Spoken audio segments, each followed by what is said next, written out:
I was born with cerebral palsy with a 3% chance of survival. I had many things go wrong at birth. Luckily, the doctors who gave me a zero quality of life, and they thought I wasn't going to be able to eat, speak, or do anything. Luckily, they were wrong with about 95% of their predictions. Welcome to the video, everyone. I am that Jiu Jitsu guy, otherwise known as Justin Lesko. You can follow me here on Instagram, and interviews are back to the channel. If you want to listen to the audio version of this, I'll put the links in the description below, where you can listen on Spotify or Apple Podcasts or wherever you get your podcasts. But we have all heard on the mats that Jiu Jitsu is for everyone, and today I'm going to talk to someone who is the living embodiment of that. Jacob Zalewski was born with cerebral palsy, but that has not stopped him from training in Jiu Jitsu, and he even has a nonprofit where he helps other people with disabilities get on the mat. I'm also going to be talking to Catherine Murray, who is an occupational therapist and the rehabilitation manager at TIRR Memorial. Jacob and Catherine recently put on an event for people with all different disabilities. It was an adapted jiu-jitsu event. They're going to tell me all about it and all about how jiu-jitsu is helping people with disabilities. So if you haven't already, subscribe to the channel and let's get to the conversation. So thank you guys. I appreciate you guys coming on. Jacob and I were talking a little bit before we started recording, and I saw the email about the event, and I was very intrigued about the whole backstory and everything. So before we dive into the details, can you guys just give me a quick intro so people listening know who we're talking to? Yeah, absolutely. I can go first, so yes. My name is Catherine, and I am an occupational therapist by background, but I manage one of our new TIRR outpatient locations in Southeast Houston. And I also oversee one of our community outreach initiatives for TIRR for recreation and arts inclusion, which is how I got involved with Jacob and the jiu-jitsu stuff. And I am Jacob Zalewski, President and CEO of the One Step Closer Foundation, which helps people and their families with disabilities. Um, just helps them have a better life while dealing with their afflictions. Now, with all due respect to Catherine, Jacob is the jiu-jitsu guy in the conversation. So if you get neglected because we're nerding out about jiu-jitsu, I apologize ahead of time, but that tends to happen. But Jacob, one of the first things I always ask people when they come on is just, how did you get involved in jiu-jitsu? How did you get started? Well, this was idea of my partner, Mason Lerner, who's a part of the organization. But going back deeper, I've always had a love for the sports. I've always been a big UFC fan, and through my organization, I've worked with some of the top UFC guys. They've come out to our events and supported us. People like Forrest Griffin, Randy Couture, Mighty Mouse, Roy Nelson, etc. And they're always trying to get me to do stuff. They're always teaching me moves from the wheelchair and stuff like that. And I always used to, play with them and whatever. But I mean, it was a really cool experience. And then, I just started to realize that you could do stuff, from the chair. Like, there are no limitations when it comes to jujitsu. It's like, if you don't have, access with your legs, you can use your hand, or vice versa. It's a very adaptive sport in general side. We just got to thinking, how great would it be if people with disabilities could pick this up, and based on their disability, they can better their body with what they can do. And so that's what I started doing, and I noticed a world of a difference. And then I got, my guys from the UFC geeking out about me doing the moves, and they're teaching me other moves, and I get to choke out, the biggest people in the industry. It's pretty cool. I mean, choking out anybody is always pretty cool, but when you can choke out like a celebrity or like a professional fighter, it's also a lot more cool than just choking out your friends. But so, Catherine, how did you get involved with helping Jacob with this? Yeah, so Jacob reached out to our CEO for TIRR because I think he has a connection there. And they had this idea of having a jiu-jitsu event. And it took actually a little bit because we were trying to iron out how it was going to look, what we were going to do. So we met a few times before realizing that it was going to fall under my bucket for recreation and arts inclusion. And then from there, we had two thoughts. One was, how can we get the therapist to be more involved and understand how jujitsu could be beneficial in their treatment sessions with patients? So even before they're even ready to go into a class, how can we introduce this new idea to them? Because it isn't as well known, I would say, of a sport as some of the others. So how can we start to introduce and get them involved sooner? And then also having our community event, which I think is the flyer you saw. So we started planning both. So we held a continuing education course for the therapists at Memorial Hermann to take so they could learn 3 basic movements and then incorporate that into their treatment sessions. And we did that in September.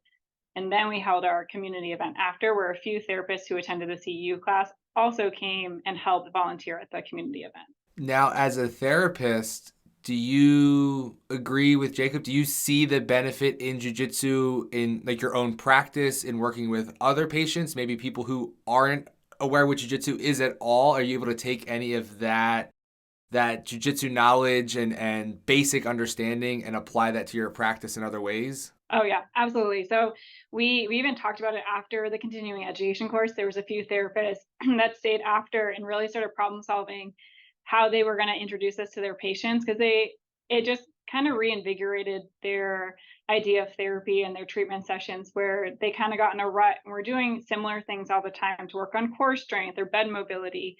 And then they took the course and saw how that could be used in their treatment sessions. And like, this is something totally different that my patients probably have never heard of, but it's highly beneficial and it gets them really doing those basic movements again. And just, I mean, a lot of what they taught translates to everyday mobility. And so teaching them how to use their own body to help them do different things was huge. And they started talking about all the ways they were going to do it in their treatment sessions. And that's like you kind of touched on, like learning their own body and how to use their own body. Like that's the number one thing for anyone of any ability with jiu-jitsu. When you first start training jiu-jitsu, there is this big learning curve of like, what is my body doing and why, and how do I make things work? So I could see how that would be like a parallel into your field as well, just people understanding the movement of their body and how it works.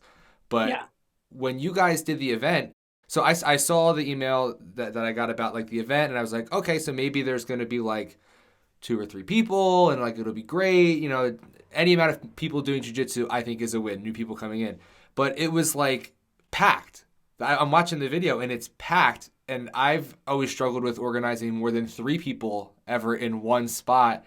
So how did you go from this idea to having this full mat of people who were enjoying jiu-jitsu for the first time and experiencing this event? I think having the CEU course first really helped kind of get the word out there, especially to our therapists, because that's for us, that's where we market a lot, is like sending out all of these events to our therapy team across our system, which TIRR is in 8 different locations all across the greater Houston area, from Webster, which is where I am, all the way to the Woodlands and Katy. So we have a pretty wide reach of therapists and patients and former patients. And so I think having that continuing education course first allowed people to start talking about it so that they knew what it was and it wasn't as intimidating when they started to explain it to patients. And then we marketed with our patients. We had help from our marketing team to advertise it. Jacob and his team were advertising it. And then really Drew's gym, like they're so excited about having this. And so there was a lot of volunteers just from his own gym and his community with jiu-jitsu that they were there helping. And then we were even able to take patients that are currently at our inpatient hospital receiving therapy. They got to go on an outing to come as well. So we had a lot of different avenues to get it.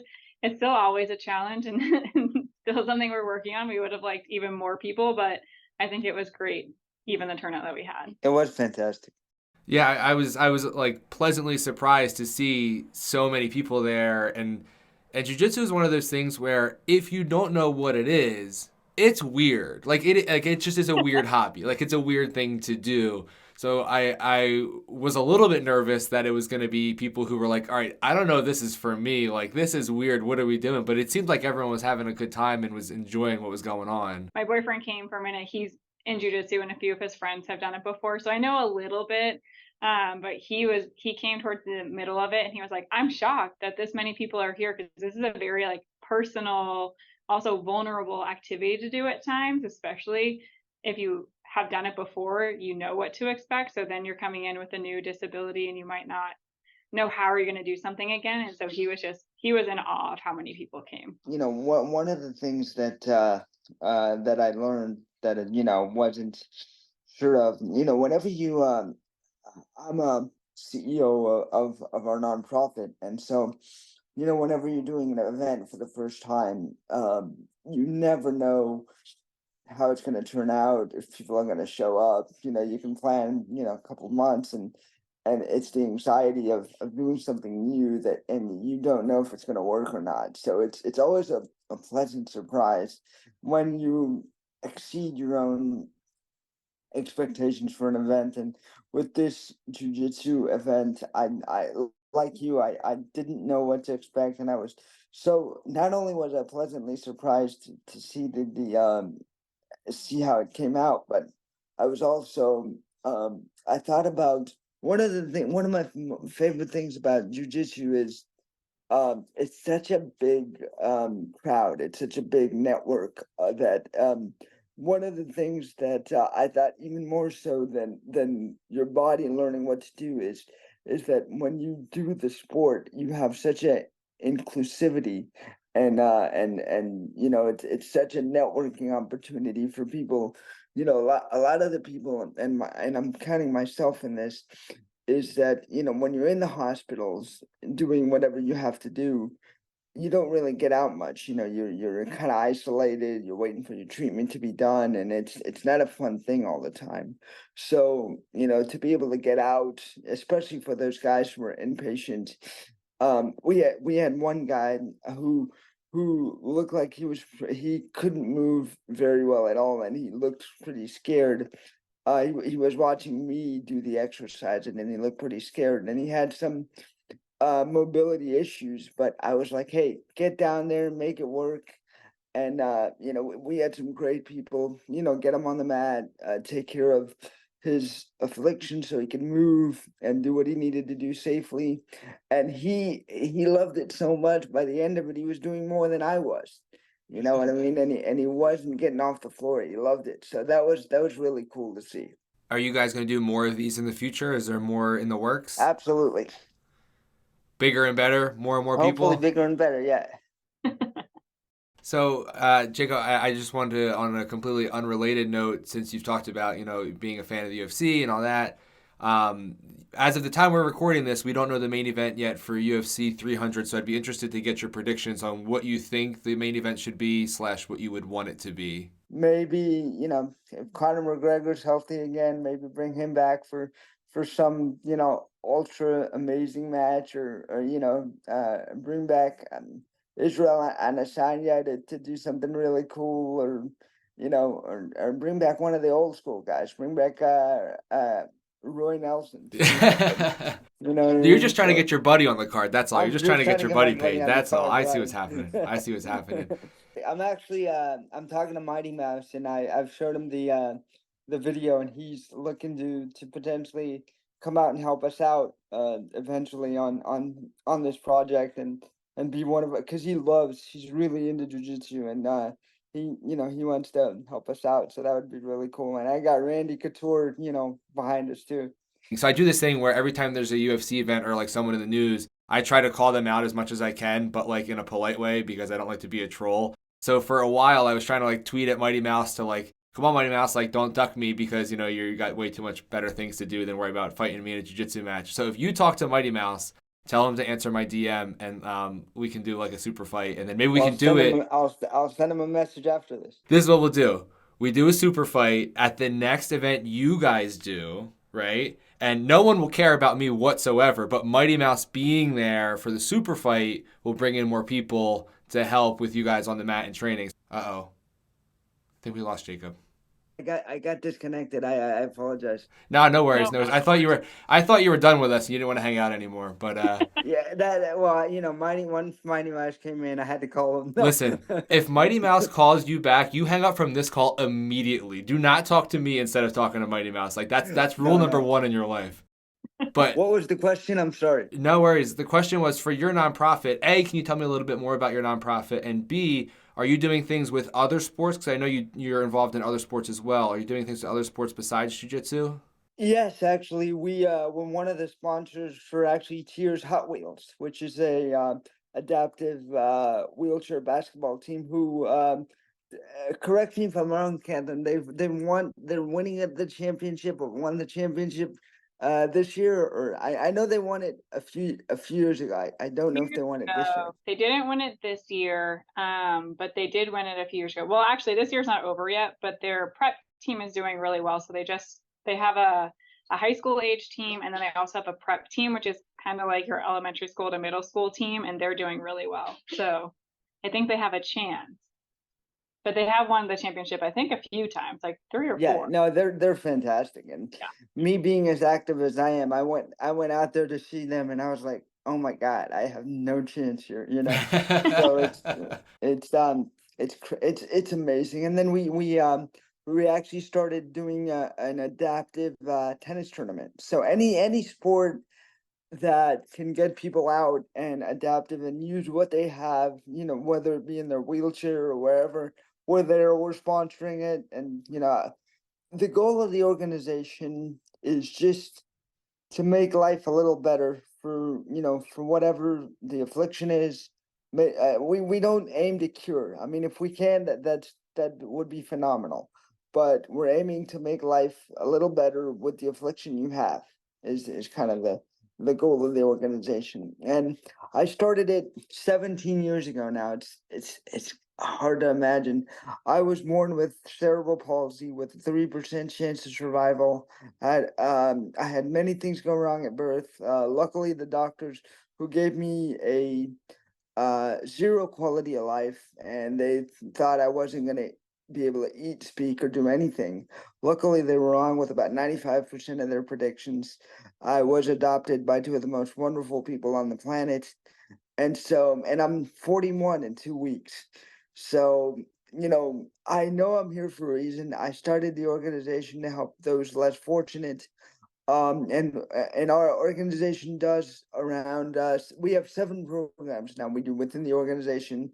And actually, I'm proud to say that TIRR was, when I started the organization, I was in and out of TIRR as an inpatient, and their CEO at the time was the first CEO to kind of give us credibility, and let us use their name, and let us be the first hospital that partnered up with us to get us to where we are today nationally. So if it wasn't for TIRR, we might not be here today. So I owe them a lot. You know, I think one of the things you touched on was, you know, jiu-jitsu itself, like any combat sport or any intensive sport like that, can be intimidating in the best of circumstances, and people can feel nervous to get involved. And the things that you're doing, getting people involved and sort of maybe taking that barrier away a little bit and helping people realize that, like, not just with jiu-jitsu, with anything, any physical activity, that, like you said, there is a way to do it. No matter what you have to do, we can find a way to do it. And from my own personal experience, jiu-jitsu mats are like the most welcoming places in the world. You know, when you're on the mat, you're trying to maim and strangle each other in like the most fun, peaceful way possible. And it's so much fun. And I wish that I understand the stigma of it's intimidating, you know, people are trying to hurt me and all that. And I think what you guys are doing, not only just getting people on the mat who have a disability and need that extra push, but that's removing some of that stigma for anyone who, whether they have a disability or not, are afraid to get involved in a sport that they like, whether it's jiu-jitsu or basketball or playing hockey or doing whatever. Getting people involved is the hardest part, because with jiu-jitsu, I know everyone's going to love it because I love it. So once you try it, you're going to love it, but it's getting those people to actually try it, and I think that's probably the hardest part. It's like anything. Yeah, I was just gonna say that everything's hard to get anyone to try something new, whether you have a disability or not. I think that's the challenge. Exactly. People are afraid of new things, especially when the new thing is trying to hurt you and harm you. But I think you guys are doing a good job of getting people involved. If people want, from the outside, who are going to listen to this or watch the YouTube video, if they want to get involved and help, where should they go and how can they find more information to get involved? There's two wonderful organizations here. You can either go on our website, which is one and the number one, S as in Sam, C as in Charlie, F as in Frank.org. Or Catherine, you want to give your information? Yeah, so they could also reach out to me. Right now, we're trying to figure out a way for like our community outreach initiatives to have more like an email list, but right now it's really just through me. So on most of the flyers, you'll see my email address, but they can always contact me, which is catherine.murray@memorialhermann.org. So I'll link those in the description, so hopefully people can just, I'll save them having to type. They can just click one button and get in contact with you. Jacob, do you have like any social media or Instagram if people want to follow and see what you're up to and what you're doing? Yes, it's actually Roland. That's ROLLINOG with JZ. So Roland with JZ is my Instagram, and then Facebook. I can look it up and send you all my social media links. Yeah, send it all to me. I'll just put it all in the description. That way everyone can check everything out. I appreciate you guys coming on and talking with me. I think it's such an awesome thing you guys are doing, and I love to see more people doing jiu-jitsu, and you guys getting more people doing jiu-jitsu is very, very cool. So I appreciate all the work you guys are doing. So at the next event, you're coming. Is that what I'm hearing? If you invite me, I will do everything in my power to get there. Everything in my power to get there. So you have to just send me the information and send me the invite. I just feel special that I would get an invite, let alone actually be there. But just send me the invite and I'll make it work. You're getting an invite. Awesome. Thank you guys. I appreciate it. thank you. Big thank you to Catherine and Jacob for coming on and talking with me. The work they're doing is really, really important, so I hope you enjoyed the conversation as much as I did. I put all of the links to everything we talked about down below in the description so you can check those out. If you haven't already, please subscribe to the channel. Please like the video, and I will see you in the next one.